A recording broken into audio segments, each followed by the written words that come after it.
Bonjour, mon nom est Stéphanie Haché. Je suis greffière à la procédure à la Direction des recherches pour le bureau à la Chambre des communes du Canada. Aujourd'hui, je vais vous faire une présentation sur le statut juridique des parlementaires, c'est-à-dire sur les privilèges et les immunités dont ils disposent. En matière de privilèges parlementaires, les usages et les précédents de la Chambre des communes du Canada remontent au premier temps de l'ère coloniale. Sans faire une leçon d'histoire, il est important de savoir que le système parlementaire canadien découle de la tradition britannique dite de Westminster. Avant la Confédération, les provinces du Canada s'inspirèrent donc du Parlement britannique et revendiquèrent les mêmes privilèges que ceux qui étaient accordés à Westminster. À la Confédération, ces privilèges furent appliqués au Parlement canadien dans la loi constitutionnelle de 1867 et énoncés dans une loi qui devint la Loi sur le Parlement du Canada. On peut répartir en deux catégories les types de privilèges accordés à la Chambre des communes du Canada. Il y a les privilèges qui sont accordés à titre individuel aux députés, le sujet qui nous intéresse plus particulièrement aujourd'hui, et les privilèges qui sont accordés à titre collectif à la Chambre des communes. Les privilèges des députés leur assurent l'immunité nécessaire et dont ils ont besoin pour s'acquitter de leur travail parlementaire. Le député jouit de ses privilèges dès qu'il devient officiellement un député, c'est-à-dire dès que le directeur du scrutin retourne le bref d'élection sur lequel il a inscrit le nom du candidat ayant recueilli le plus de voix lors d'une élection générale ou d'une élection partielle. Il est aussi important de savoir que les droits et immunités qui sont accordés aux députés à titre individuel sont limités et sont subordonnés aux droits et aux privilèges accordés à la Chambre à titre collectif. Les privilèges qui sont accordés aux députés à titre individuel sont généralement répartis sous 5 rubriques. Il y a la liberté de parole, l'immunité d'arrestation dans les affaires civiles, l'exemption du devoir de jurer, l'exemption de l'obligation de comparaître comme témoin devant un tribunal et la protection contre l'obstruction, l'ingérence, l'intimidation et la brutalité. Commençons avec la liberté de parole, qui est sans doute le droit le plus évident et le plus essentiel à l'exercice des fonctions de député. Tant qu'un député a la parole à la Chambre ou dans un de ses comités, il est à l'abri de toute poursuite civile ou criminelle concernant ses propos. Ce privilège assure aux députés la confiance nécessaire à l'égard des discours qu'ils prononcent dans le cadre des délibérations parlementaires et qui sont reproduites dans les publications officielles de la Chambre des communes. Cependant, ce droit n'est pas illimité. Les députés restent assujettis, par exemple, aux usages de la Chambre concernant la règle du subjudice, qui est bien une règle non écrite, qui est donc un usage, afin de ne pas entraver ou influencer par leurs débats et leurs questions des affaires qui sont en instance devant les tribunaux. De plus, alors que les déclarations qui sont faites dans le cadre des délibérations parlementaires sont assujetties aux privilèges, ce n'est pas nécessairement le cas lorsque ces déclarations, ces mêmes propos sont reproduits dans un autre forum. Par exemple, si un député reproduit une déclaration qu'il a faite à la Chambre des communes dans un communiqué de presse, qu'il produit lui-même et partage lui-même avec les médias, le privilège ne s'appliquera pas aux propos qui sont dans le communiqué de presse, même si ils avaient déjà été dits à la Chambre des communes dans le cadre de délibérations parlementaires. Aussi, les députés doivent se conformer à l'article 18 du règlement. Le règlement qui est l'ensemble des lois écrites de la Chambre des communes et l'article 18 qui explique qu'est-ce qui est le langage non parlementaire. Et donc, par langage non parlementaire, on parle de tout propos qui va à l'encontre du souverain ou de la famille royale et de tout propos allant à l'encontre des autres députés ou de la Chambre des communes et des sénateurs ou du Sénat. Donc, malgré leur droit à la liberté de parole, les députés ne peuvent pas utiliser du langage qui est qualifié de non parlementaire. Finalement, ils répondent aussi à l'impératif moral, voulant qu'on évite d'attaquer la réputation d'une personne qui ne peut pas se défendre dans le même forum. Les tribunaux canadiens ont été appelés à plusieurs reprises à trancher des questions qui étaient en lien avec le privilège parlementaire. Cela a permis de bien définir et de préciser quelles sont les limites de ces privilèges. Un exemple intéressant qui est en lien avec le privilège de la liberté de parole est celui du procès du député Jim Penkew contre la Commission des droits de la personne en 2003. Donc, en 2003, la Commission canadienne des droits de la personne a reçu une plainte au sujet d'un dépliant parlementaire qui avait été envoyé par le député M. Penkew. Dépliant parlementaire qui est une communication préparée par le député lui-même et envoyée à ses électeurs. La plainte alléguait que ce dépliant parlementaire contenait des commentaires discriminatoires à l'égard des Autochtones. Le député Jim Penkew a allégué devant le tribunal que les propos qui étaient dans son bulletin parlementaire étaient protégés par le privilège parlementaire. Le tribunal a cependant statué que les députés, et surtout leurs bulletins parlementaires, ne sont pas soustraits à l'application de la loi canadienne sur les droits de la personne, étant donné que ces bulletins parlementaires ne sont pas des publications officielles de la Chambre des communes. La décision a été portée en Cour d'appel fédérale, qui a maintenu la décision du tribunal en 2006. La Cour d'appel fédérale a donc expressément établi que les communications aux électeurs ne font pas partie des délibérations parlementaires. Elles ne sont pas non plus un document publié officiellement par la Chambre des communes, et donc le privilège parlementaire ne s'applique pas. La deuxième catégorie de privilège est l'immunité d'arrestation dans les affaires civiles. Cette immunité existe du fait que la Chambre jouit d'un droit prioritaire d'avoir accès à la présence et au service de ses députés lorsqu'elle est en session, et cela à l'abri de toute contrainte ou intimidation. Elle s'applique notamment dans le cas où un député devrait normalement faire l'objet d'une arrestation dans une affaire civile. Ce privilège a aussi ses limites. Premièrement, l'immunité d'arrestation ne protège pas les députés dans une affaire criminelle. De plus, elle ne vise pas les actes qui touchent les députés, mais qui ne sont pas directement liés à l'exercice de leurs fonctions. À titre d'exemple, si un député est sommé de comparaître devant un tribunal pour une infraction au code de la route ou qu'il est sous enquête à cause de sa déclaration de revenus, on pourrait penser à premier coup d'œil que cela empêche le député d'exercer ses fonctions puisqu'il pourrait être appelé à se défendre en justice au lieu d'être présent à la Chambre des communes ou à ses comités. Cependant, dans ce genre de cas, la poursuite dont il fait l'objet découle non pas des responsabilités d'élu, mais d'un acte que le député a commis en tant que citoyen ordinaire. Dans ces cas-là, le privilège parlementaire ne s'applique donc pas. La troisième catégorie de privilèges est l'exemption du devoir de jurer. L'obligation faite aux députés d'exercer leurs fonctions parlementaires est considérée comme ayant priorité sur l'obligation d'agir comme juré. On considère que la contribution des députés n'est pas absolument nécessaire au bon fonctionnement des tribunaux qui disposent d'un important bassin de personnes qu'ils peuvent appeler à devenir jurés. La quatrième catégorie de privilèges est l'exemption de l'obligation de comparaître comme témoin devant un tribunal. Cette dispense découle aussi du droit prioritaire de la Chambre de bénéficier de la présence et des services de ses députés lorsqu'elle est en session. S'il est cité à comparaître, le député peut choisir de comparaître comme témoin, mais il n'en est pas tenu. Cette dispense s'applique aux affaires tant civiles que criminelles et militaires. Les députés sont dispensés de l'obligation de comparaître comme témoin devant un tribunal lorsque la Chambre est en session, pendant les 40 jours qui précèdent ou qui suivent une session de la Chambre et pendant les 40 jours qui suivent la dissolution d'une législature. Finalement, les députés ont aussi le droit à la protection contre l'obstruction, l'ingérence, l'intimidation et la brutalité. Les députés, de par la nature de leurs fonctions et la variété des travaux qu'ils sont appelés à accomplir, entrent en contact avec un large éventail de groupes et de personnes. Ils sont donc exposés à subir toutes sortes d'ingérences, d'obstructions et d'influences physiques ou non physiques. Strictement parlant, de tels actes sont considérés comme des outrages à l'autorité de la Chambre et non comme des atteintes aux privilèges. Comme ces questions sont étroitement liées au droit de la Chambre de bénéficier des services de ses députés, elles sont toutefois souvent considérées comme étant des atteintes aux privilèges. L'atteinte à la réputation d'un député ou l'usurpation du titre de député sont considérées comme des obstructions non physiques. Induire en erreur un ministre ou un député a également déjà été considéré comme une forme d'obstruction et donc comme une atteinte aux privilèges. Le seuil est cependant très élevé pour que le président juge que les privilèges des députés et de la Chambre ont été brimés dans de tels cas. Lorsqu'un député allègue qu'il a été induit en erreur, le président cherche à déclarer si la déclaration était trompeuse, si le député ou le ministre qui a fait la déclaration savait qu'elle était inexacte au moment des faits, et si le ministre ou le député qui a fait la déclaration avait l'intention d'induire la Chambre ou un député en erreur. Un exemple où le président a jugé qu'il y avait eu obstruction parce qu'un député et la Chambre avaient été induits en erreur est celui du 3 mars 2014.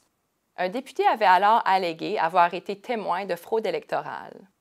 Quelques semaines plus tard, le même député avait retiré ses propos en alléguant qu'après tout, il n'avait pas vraiment été témoin de fraude électorale.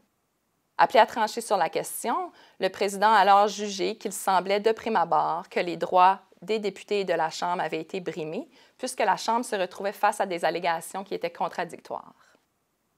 Cependant, comme je l'ai vaguement mentionné, dans la majorité des cas où un député allègue avoir été induit en erreur, le président juge qu'il n'y a pas eu bris de privilège, mais qu'il existe plutôt une divergence d'opinion quant à l'interprétation des faits.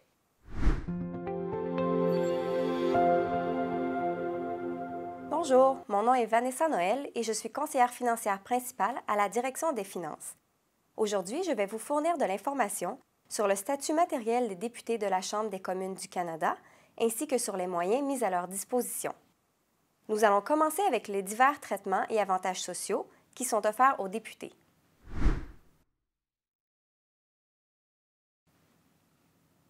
Le traitement qui semble le plus évident est bien entendu le salaire des députés ou ce que l'on appelle l'indemnité de session. L'indemnité de session est l'équivalent d'un salaire annuel versé mensuellement et elle est régie par la loi sur le Parlement du Canada. Les députés qui remplissent certaines fonctions reçoivent des indemnités supplémentaires comme le premier ministre, les ministres et le président de la Chambre. Les indemnités de session et autres traitements sont ajustés chaque année au 1er avril et l'ajustement est fondé sur un indice équivalent à la moyenne en pourcentage de l'augmentation des taux des salaires de base pour l'année civile résultant des principales ententes dans le secteur privé au Canada. Les députés nouvellement élus reçoivent une indemnité de session à compter de la date de leur élection, selon ce qu'indique le bref délivré par le directeur général des élections, et cette indemnité continue jusqu'à ce qu'ils cessent d'occuper leur poste. Les députés continuent de recevoir l'indemnité de session entre le jour de la dissolution et le jour précédant une élection. L'indemnité de session est maintenue de façon ininterrompue lorsqu'un député est réélu. La rémunération annuelle actuelle des députés est de 170 400 $. À moins qu'un député ne soit malade ou en exercice de fonction, un montant de 120 $ est déduit de l'indemnité de session pour chaque jour d'absence du député aux séances de la Chambre au-delà de 21 jours. Chaque mois où la Chambre siège, le député doit fournir à Paye et avantages sociaux un rapport indiquant le nombre de jours de présence pendant le mois ainsi que le nombre de jours d'absence pour l'un ou l'autre des motifs suivants, lesquels sont considérés comme étant des jours de présence: maladie, engagement public ou officiel, service dans les Forces armées canadiennes ou ajournement de la Chambre. Les députés bénéficient aussi de protection en cas de maladie, d'invalidité ou de décès. Ils sont couverts notamment par des régimes d'assurance vie, d'assurance maladie et d'assurance dentaire. Les parlementaires ont aussi droit à un régime de retraite. La création du régime de retraite des députés remonte à 1952. À l'époque, le premier ministre Saint-Laurent s'est dit inquiet de la réticence de certains à briguer un siège à la Chambre des communes, par crainte que de longues années passées au service du pays ne les empêchent de s'assurer un revenu de retraite suffisant. Au terme de la loi sur les allocations de retraite des parlementaires, les députés doivent verser un pourcentage de leur indemnité de session pour leurs prestations de retraite. L'allocation de retraite est payable aux anciens parlementaires qui ont cotisé au régime de retraite pendant au moins 6 ans et qui ont atteint l'âge de 65 ans. Un député qui souhaite prendre sa retraite sans avoir accumulé 6 années de service reçoit une somme forfaitaire à titre d'indemnité de retrait. Les députés de 65 ans ou plus qui démissionnent pour raison d'invalidité peuvent aussi choisir de recevoir une allocation d'invalidité. Comme nous l'avons vu, le salaire et l'indemnité de retraite des députés sont régis par des lois du Canada. Les députés peuvent donc voter sur leur salaire et leur pension, ce qui constitue une exception au Code régissant les conflits d'intérêts des députés, qui stipule que les députés ne peuvent normalement pas voter sur des questions pour lesquelles ils ont un intérêt financier. Les députés ont également droit à un programme d'aide aux employés, qui est un service de soutien confidentiel et volontaire, offrant des conseils sur une variété de sujets, dont les questions de nature personnelle, familiale, financière, juridique, professionnelle et liées aux addictions, au style de vie, à la nutrition, à la santé et enfin au bien-être. Le programme est offert gratuitement aux députés, à leurs conjoints et à leurs personnes à charge, ainsi qu'à leurs employés. Finalement, une fois par législature, les députés peuvent se réinstaller dans une autre résidence principale ou établir une résidence secondaire dans la région de la capitale nationale, à tout moment après leur élection à la Chambre des communes. Ils peuvent aussi se réinstaller à une résidence au Canada, à l'extérieur de la région de la capitale nationale, dans les 12 mois suivant le jour où ils cessent d'exercer leurs fonctions. Nous allons maintenant passer aux allocations budgétaires des députés. Les députés se voient attribuer des fonds, des locaux, des biens et des services pour les appuyer dans l'exercice de leurs fonctions parlementaires. Les députés doivent mener leurs activités dans les limites du budget qui leur est alloué et utiliser les ressources telles que le Bureau de régie interne le prescrit. Le Bureau de régie interne est l'organisme responsable de la Chambre des communes. Il se compose du président de la Chambre, qui préside les réunions, de 2 ministres, qui sont nommés par le gouverneur en conseil, du chef de l'opposition ou de son représentant, et d'autres membres nommés de façon à assurer l'égalité entre le gouvernement et l'opposition, en acceptant le président, et ce, sans égard à la composition de la Chambre des communes. Tous les partis reconnus à la Chambre, c'est-à-dire qui détiennent au moins 12 sièges, sont représentés au sein du Bureau de régie interne. Chaque année, le Bureau de régie interne fixe les dispositions financières pour l'exercice. Ces dispositions financières comprennent, entre autres, les budgets des bureaux des députés qui visent à leur permettre d'exercer leurs fonctions parlementaires. Selon les règlements administratifs du Bureau de régie interne, on entend par fonction parlementaire les obligations et activités qui se rattachent à la fonction du député ou qu'elles soient exécutées, y compris les affaires publiques ou officielles et les questions partisanes.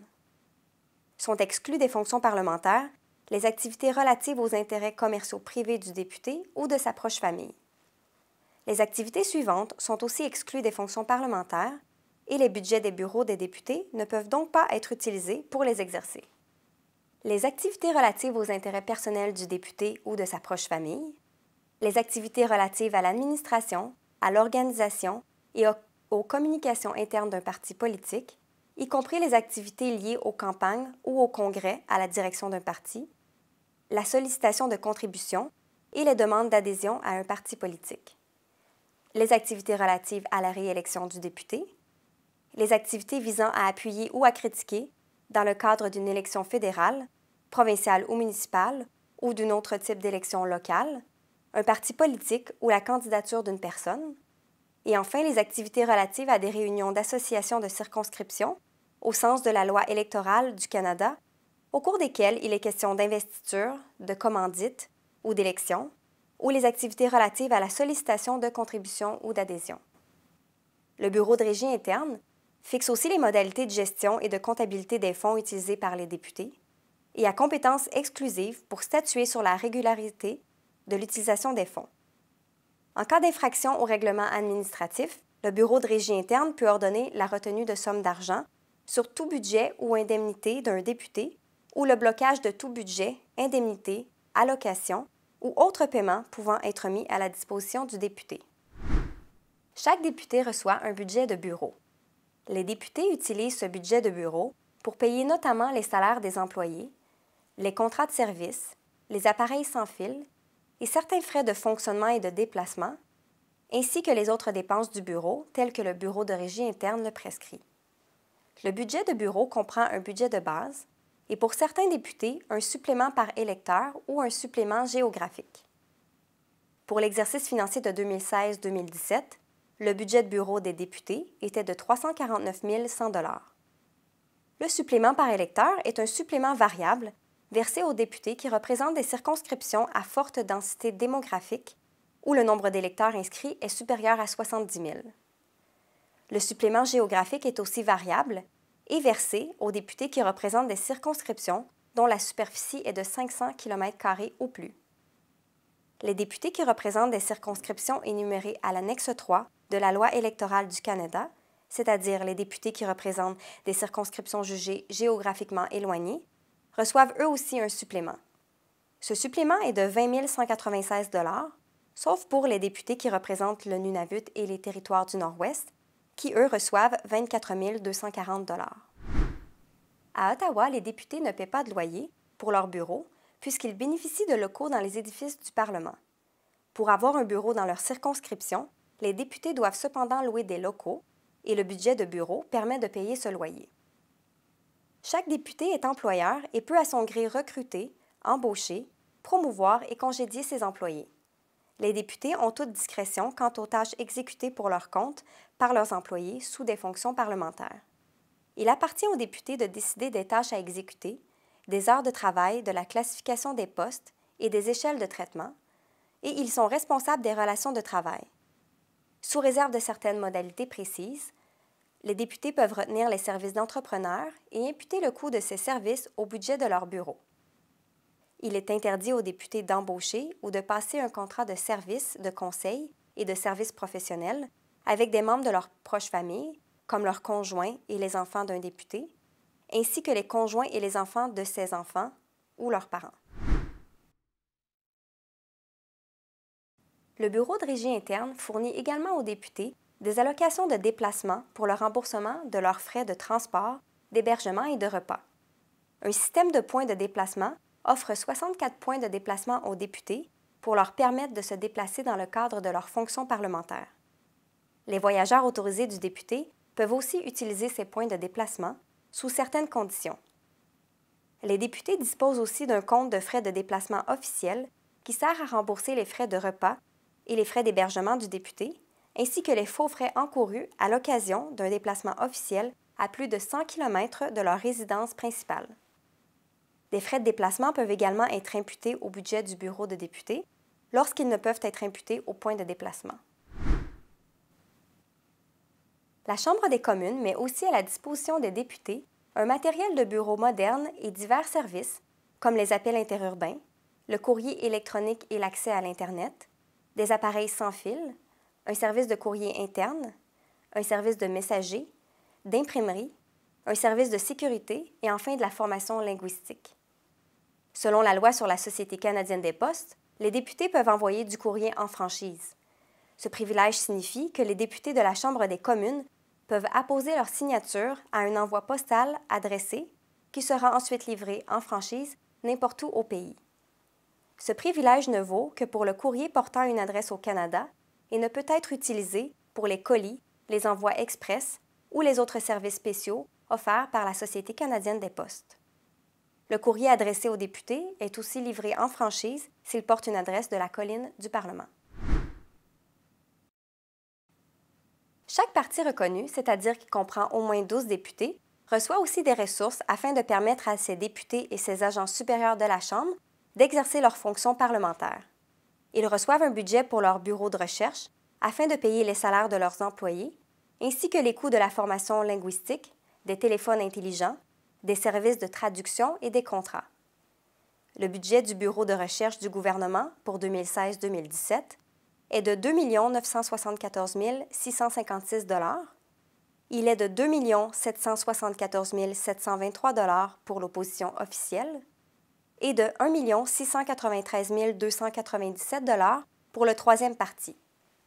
Ces bureaux de recherche bénéficient également d'un bureau parlementaire doté de mobilier et d'équipements nécessaires. Chaque parti reconnu reçoit aussi un budget des technologies de l'information, un budget des services de traduction et enfin un budget des réunions de son caucus national. Voilà qui termine cette capsule sur le statut juridique et le statut matériel des députés du Canada. Merci pour votre écoute et à la prochaine.